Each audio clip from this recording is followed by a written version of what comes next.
I have to live with myself, and so I want to be fit for myself to know. I want to be able, as the days go by, always to look myself straight in the eye. I don't want to stand with the setting sun and hate myself for the things I've done. I don't want to keep on the closet shelf a lot of secrets about myself and fool myself as I come and go into thinking that nobody else will know the kind of person I really am. I don't want to dress up myself in sham. I never can hide myself from me. I see what others may never see. I know what others may never know. And so, whatever happens, I want to be self-respecting and conscious free.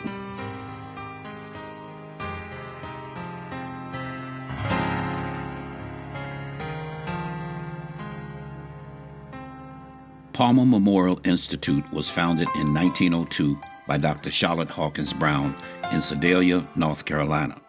By the time it closed in 1971, it had become the most renowned African-American preparatory boarding high school in the United States. I'd never heard of Palmer in my life, but they had me so excited about the school that I wanted to go to, and that's how I ended up going to Palmer. Our guidance counselor called me and 3 other of my classmates into her office to tell us about this unique program at Palmer and the chance to attend for that summer. We were children, so we didn't really have points of view. Our parents had made decisions for us. It was not the days where it was sort of a democratic kind of thing where they said, well, what do you want to do? They made decisions for us. That's hard to talk about. You want this for your child, but it hurts you to have to leave them there. You think you're doing something great to put them in school, then when you get home and they're not there, that's what hurts. Before I went to Palmer, I didn't know about black boarding schools. The only boarding school I frankly knew about was Shirley Temple on TV. And actually had that dream of wanting to go to a boarding school long time before I heard of Palmer. The reason why my family wanted to send me away to school, because my grandfather was going to work me to death and I couldn't take part in activities after school or connected. Palmer had a great reputation, and what parent wouldn't want their child to go to the premier finishing school for African Americans during that period of time? I absolutely loved Palmer. Palmer changed my life. You had people from all over the world, certainly from all over the United States, but there were people from other countries as well. It was actually something quite different than I had been exposed to. I was terrified. It's the first time away from home, and I didn't know anybody. The fact that it was such a large amount of land, vast amount of land, that appealed to me. That brought freedom to me. I love the beauty of the campus. It was so pretty. It was such a charming, beautiful place. I was kind of blown away by that. I was very pleased to be there because I was from a small town, and sometimes you don't feel like you know your fit. And when I got to Palmer, it seemed like everybody was in the same place I was, and so I felt pretty comfortable. I remember myself standing on the campus, and I have a picture with my parents, and I had my hands on my hip, and I was just probably thinking, well, I'm here, so what's next? What do you think made Palmer different from the other boarding schools? Dr. Brown, Dr. Charlotte Hawkins Brown. Dr. Brown could raise your anxiety level tremendously. Dr. Brown was a strict disciplinarian. In fact, I can recall that she sent a person home, and that child's parent was a college president. But that didn't matter to her, who you were. If you did wrong, and you paid the consequence. She was a very strong-willed person. I know that personally, even though she wasn't president. When I was at school, I had a few run-ins with her that let me know, don't mess with this lady. You know? Dr. Charlotte Hawkins Brown was born in Henderson, North Carolina on June 11, 1883. Her family moved to Cambridge, Massachusetts in 1888, where she attended Alston Grammar School and Cambridge's English High School. Brown was an excellent student and loved to read. One day, while pushing a child's stroller and reading the poet Virgil, she had a chance encounter with Alice Freeman Palmer, the former president of Wellesley College. Here you see a black girl in Cambridge reading a Latin book. Palmer was instantly impressed. Palmer was so impressed, she eventually provided financial support for Charlotte to attend Salem Normal School. They didn't know anything about each other until years later. Dr. Brown needed to go to school. Alice stepped in and became her donor. In 1901, Charlotte took a leave from college to teach at the American Missionary Association's Bethany Institute in Sedalia. In the spring of 1902, the American Missionary Association announced that it would close the school.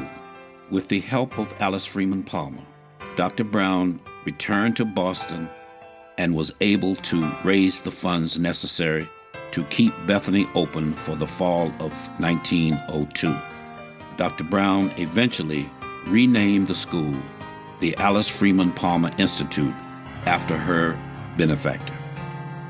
Dr. Brown was a brilliant lady for her time. To start a school in 1902, I think she wanted to do something for the people, her people, black people. And her background and all just led her to be the perfect person to do what she did. Dr. Brown was just a perfect person in my sight. When she spoke to the students, she would ask them a question. The entire group of students together would say, "Yes, Dr. Brown." She had a New England upbringing, a very good New England upbringing, and was very steeped in what I would call the New England tradition. But the woman still had a certain charisma. She was this tiny little dynamo of a woman, very dynamic and very powerful for a person of small stature. Dr. Brown always called it a little bit of New England in North Carolina. And she stuck to that because she was basically trained in the Boston area. She founded Palmer for the betterment of African Americans. Everyone had a mission after you talked to Dr. Brown. You got to go do this, and this is what we need to do. We need to put this together and make it work. When Loretta went to Palmer, I thought she was going to be a musician. Dr. Brown came to Columbia. We went to church together, and she told me that Loretta is a writer. She could see it better than I could. I felt at that point that we had not made a mistake by sending her there, and I still feel that way. She wanted the students to have the kind of education that everybody else was having, that the majority of students was getting. She wanted to make sure that minority students had the same opportunity, both academically and socially, and spiritually for that matter. Really, what she did was she honed out a place and created a miracle. She had a dream, and it's never, ever too late to work toward that dream. Dr. Brown stressed the importance of traditional academics. Students attending Palmer had to take courses in English, mathematics, science, Latin, French, algebra, geometry, and the other courses that reflected Dr. Brown's New England schooling. According to the Charlotte Hawkins Brown Museum, 90% of Palmer graduates attended college, and 64% of those pursued postgraduate studies. I don't think I'd ever heard the term educational excellence before I went to Palmer. What I had heard is do as well as you can in school and get a good job. Well, they took that to another level. The academics were beyond reproach. It was rigorous, but it was great. I mean, I knew the value of the opportunity.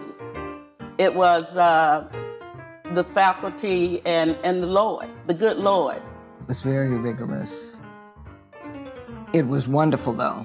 I enjoyed it immensely, the academics. Well, I really don't have anything to compare it to, but we did have to study, and it was structured too. Every night we went to Stone Hall to study, girls on one side and boys on the other side. And I guess we stayed there at least 2 or 3 hours doing homework and studying. It was rigorous. We had 2 hours of study hall every night from 7:30 to 9:30 every night. Doors in your room stayed open. No radios, nothing was going on. You studied for those 2 hours every night. And that prepared us for college. All the courses were college prep. We didn't have any technical courses that we took. Every course that we took was preparing you for college. Dr. Brown wrote a book, and it was the hallmark of training at Palmer, The Correct Thing to Do, Say, and Wear. And as students at Palmer, we were required to read this book, and we were required to emulate and embody the teachings in the book about how we should act at dinner, how we should act in social settings, how we should act in general. How to organize yourself, how to plan if you have something that you're trying to accomplish.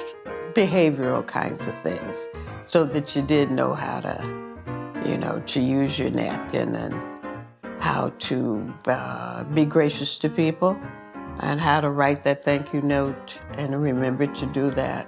So a lot of it was about consideration and kindness as much as it was standing up when a woman came into the room. I think it starts and ends with the triangle of achievement, trying to instill in us to have a balance of culture, religion, and educational excellence. At the pinnacle was academic excellence. On the sides was being culturally aware and having an appreciation for the arts. And on the other side was the religious component. So culture, religion, and academic excellence formed, if you took the lines and connected them, it would make the triangle of achievement. And my parents just were ecstatic over what I was being taught and the fact that I was doing well. And had teachers that really took time with you and believed in you and pushed you and insisted that you meet a certain standard. And if you didn't, they would let you know it. You had a lot of responsibility at Palmer. You were expected to achieve. You had things academically you had to do, and you had things as simple as chores in the dorm that you had to carry out. When I think back on how we were taught, study hall, you had to study, you got to prepare yourself. You got to know what to say, when to say it, how to say it. The feeling was that to not do that was going to reflect on everybody. And so I think most Palmerites recognized that it was important for us to act in a proper manner. Well, it was always my understanding that the school was created to, it was sort of a dual purpose. On the one hand, it was a school for girls and with a home economics kind of trade mission. But it was no doubt in my mind at all that it also was encouraging academic excellence and had a college preparatory track. The academics maintained a steady academic excellence. Once I returned to Miami and went to public school, I realized that I was so far ahead of the young people who were in my class that I did not fit in. By now, I had lived at Palmer, been independent, gotten a certain taste of what it meant to be a Palmerite in a different type of world. Public school was fine, but it was not as emotive as Palmer was. We were more focused on our education than one might have been at their home in public school. It was a completely different experience than my public school experience in Philadelphia in the 50s and early 60s. First of all, you had class sizes that were smaller, and you had an academic program. By the time I got there in 1964, the school was an academic prep school, period, college prep. I doubt seriously whether any public high schools had cultural courses or sophisticated courses or courses that taught good manners and what have you. Some of that might have been taught in, say, the home economics class, but I don't know that the emphasis was there. They felt during that time that the training along that line was done at home, but not in an educational setting. With Dr. Brown, this was important. It was important because it set a standard for how I was to perform in a learning environment, which got me into the University of California. And because I had been so well taught, I didn't have to take any of the remedial courses. They have a subject A for English and something else for math. I came straight in from Palmer with the transcript straight into all of the freshman up classes. So they prepared me extremely well to come into a 26,000 member university and do well. When you went to Palmer, you got the full scale. You were always expected to be that person, and you lived that way. We all were expected to take freshman English, freshman college English, for instance, before we graduated. We were all expected to take math every year. We were all expected to have more than just one year of foreign language. So the requirements, the math, foreign language, and English requirements were much more rigorous than what I would have experienced in the public schools of Philadelphia. I think what set Palmer apart was its creativity and its attention to detail, its attention to its meeting the student, not just halfway, but meeting the students more than halfway. I found the education challenging. I know that I got a better education at Palmer than I would have gotten in the segregated public schools in Columbia. No doubt I got a good education at Palmer. The education that I got at Palmer and the whole overall experience has followed me throughout my life. I was never homesick. I loved home, but I was never homesick.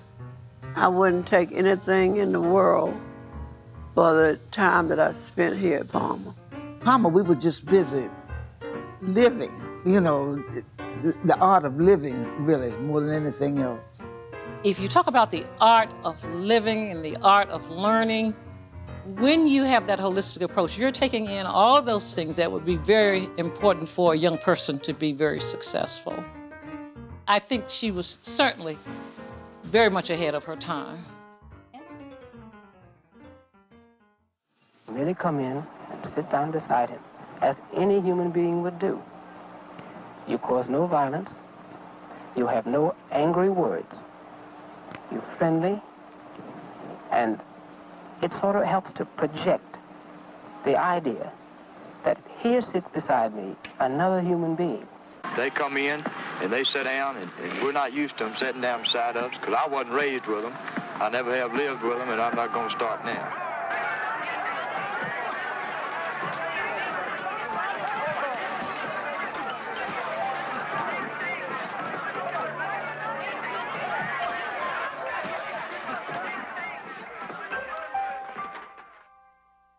Dr. Brown and Ms. Crossan spent a lot of effort, as did our parents, protecting us from, you know, the worst manifestations of a segregated society. We went to the movie most often. They rented the movie house, so we were not sitting in the balcony. If we were shopping, we went together and arrangements were made before we got there. And some of the ways that, you know, our parents use whatever influence or opportunities they had to protect us from those kinds of really hurtful experience. The first day I got to Greensboro, we walked up to the Holiday Inn. We had reservations. They said, "You don't have reservations here." Really? So my dad said, "Yes, we do. we have reservations. They said, no, your place is down the street down there a little bit. So we had to go down and stay at sort of a rooming house like. And we got a room about the size of that table right in there. And we had the most wonderful night we could have ever had. We had a meal that you would not believe.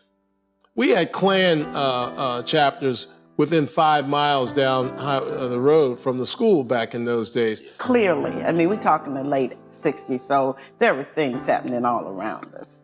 But I think that the faculty did an excellent job of not letting us be exposed to that, at least while we were under their tutelage. We just didn't see it. I think it had a big impact on the students because it really kind of separated you away from what was going on in segregated society. Although you knew it was there, they didn't shield that from you. But you were on a campus, and so you were really kind of isolated. I guess we were so busy being confined with the institution. I never thought too much about integration or whatever, knowing where we were. But what really got me was how people had the opportunity to deal with something of this magnitude, which was deep. I think it was 63 or 62. There was something going on in Greensboro where they were sitting in at the lunch counter. And we happened to be in town, and everyone on the bus thought we should get out and be a part of this. I think it was Mr. Starr. Someone said, now, you know, there's a time for everything. This isn't the time for you to be distracted here because you're not protected the way you should be. I thought it was interesting that the year that I graduated, that fall was the Greensboro sit-in. We were so well dressed and so well spoken, you know, that dealing with white people was not a problem. We weren't intimidated, you know, or at least I wasn't. Being at a basketball game at Palmer, when we got the news that Dr. Martin Luther King Jr. had been shot, it's one of those things that I think most people remember where they were at and what they were doing. I understood what was going on as well as why we couldn't be right in the middle of the dogs and the hoses. That was crazy. We were resilient because coming from the segregated South, it did not weigh on us so that it would impede our progress. We were all concerned about what took place in our own little sphere of Palmer Memorial Institute. All you knew that you were at a very fine, elite institution.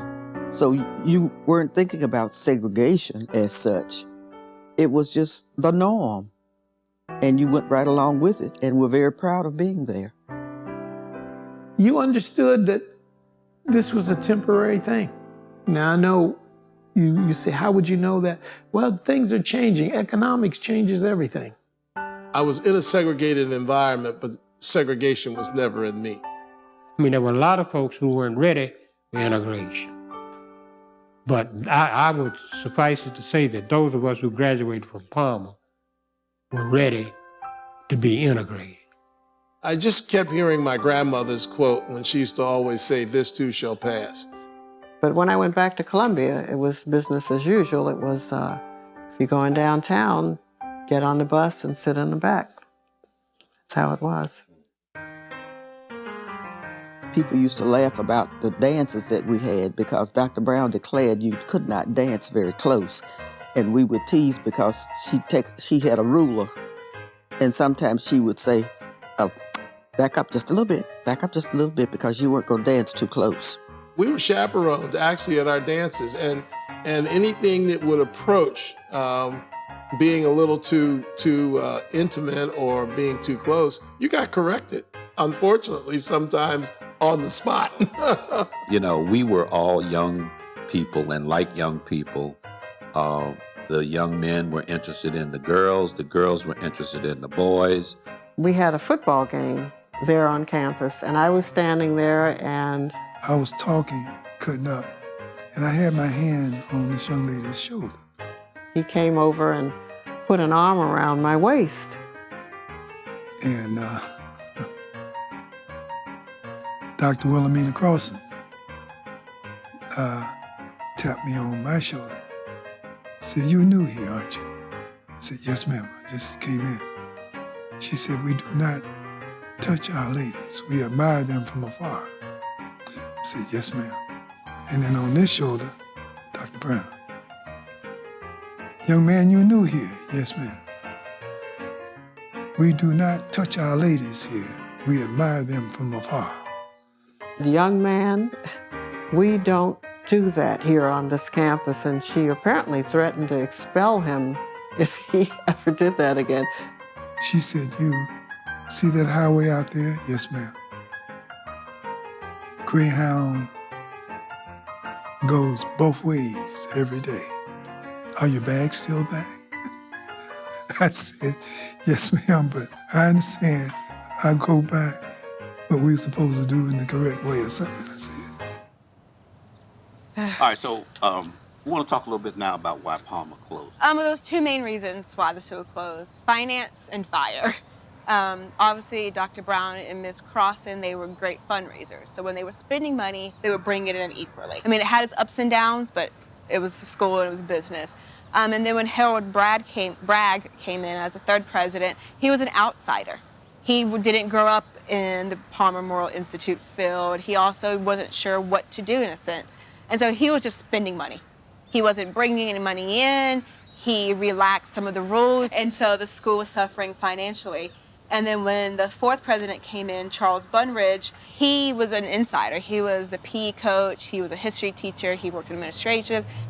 Interestingly enough, Coach Bunridge, because he was my basketball coach when I was here from 56 to 59, he taught at this school under Dr. Brown. Yeah. So he understood a little bit about Ms. Crossan and Dr. Brown and where they were, to use a colloquial expression, where they were coming from, Yeah. and how they were approaching things. It's too bad that he wasn't named president after Ms. Crossan, because they would have had somewhat of a continuity. And we always think about that, you know, like why was Bragg president before Bunridge? How do they find Bragg? You know, and we always, and that's questions we don't know. These are not questions that anybody can answer. There are probably people that know it, but I don't know. Charles Bunridge, he started bringing money back in, but shortly into the beginning of his term, the Alice Rubin Palmer building caught on fire and ultimately ended all classes. Classes couldn't be held anymore. And once again, it's also talking about 1971. Schools were becoming desegregated. And so the Board of Trustees, looking through finances, realized the school didn't have the same endowment. Mrs. Crossan and Dr. Brown left. The Board of Trustees told him that you don't have the money in your account and you can't raise the money in time to open up for the fall semester. So the school officially closed its doors the spring of 1971.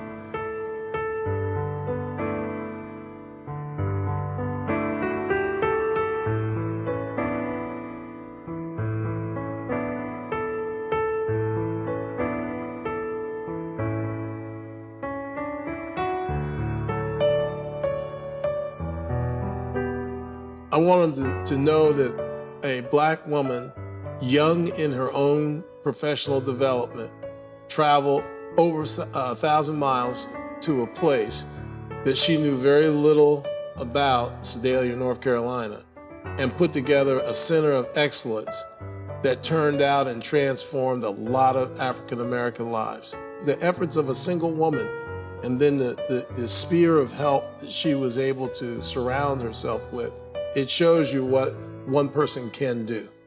And that's what I'd want people to know about Palmer Memorial Institute.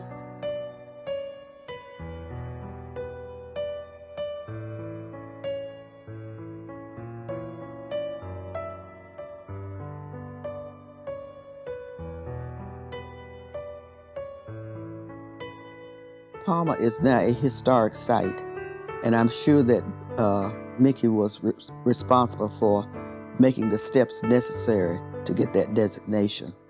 It's established enough now that it's in the department, Cultural Resources Department now, that it's sort of like there forever.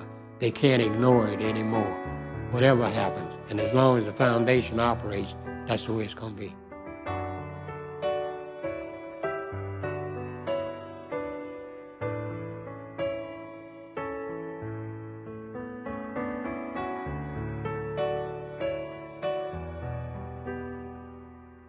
Well, the relevance of Palmer today is that it's a great looking point at what African Americans have come through to get an education. I think that today a lot of young people take education for granted. They're like, oh, I can go to school, like no big problem. I can go to any college I want to. But back then, people didn't have that opportunity. They didn't have that chance. So Palmer is a symbol that, you know, this school is here. You need to work hard. I think Dr. Brown is a symbol for not only blacks, but also for women, that no matter what you put your mind to, you can achieve.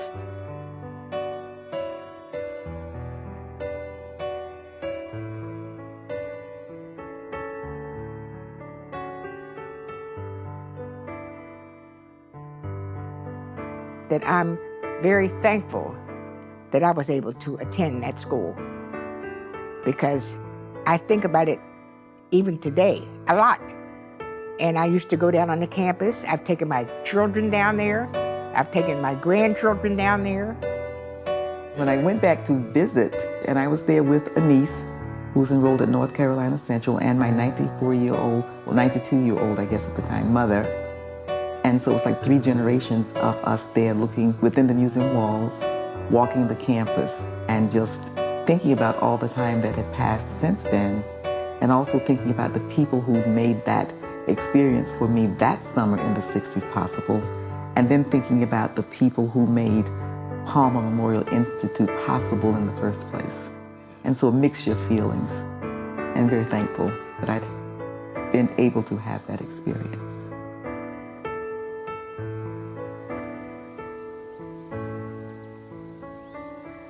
Well, my fondest memory is the first time that I came here with my mother.